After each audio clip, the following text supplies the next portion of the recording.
I don't see us modifying spring ball a whole lot compared to what we have done in the past. Um, I do see us making some modifications to the spring game. We will still have the spring game because I know what it means to this community and the hotels and the bars and the restaurants and the tailgating and all of it. We're working on that now. We may do some more events that we're still working through. I don't want to speak on them too early.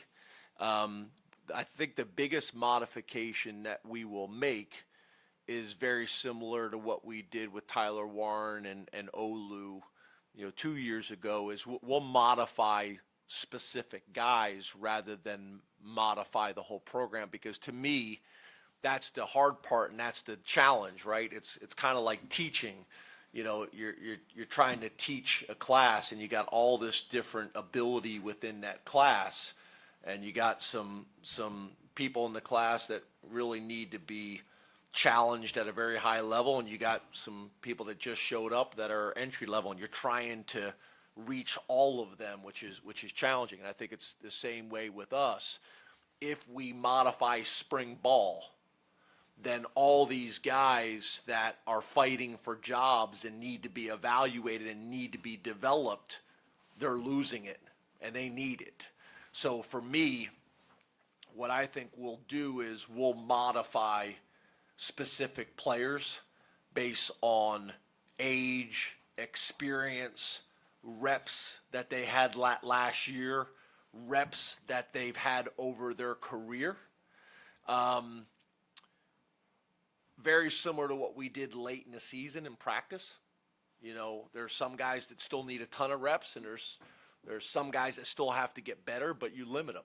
So we'll do modifications based on my recommendation, the position coach's recommendation, sports science, Andrew Nelson, Chuck Losey will kind of get together and say, okay, here are the guys.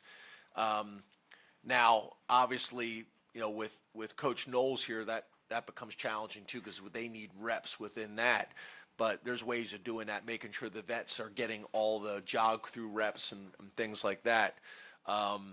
So that'll be our approach. The spring game, we'll wait to talk about that in more detail so that myself, the coaches, the administration, everybody's on the same page, because I think a lot of you guys know at a place like Penn State, I locked my date in for the spring game a while ago because there's so many things at the university that are built around the game in terms of development, fundraising, all types of events that the university has. So we don't have a whole lot of flexibility there.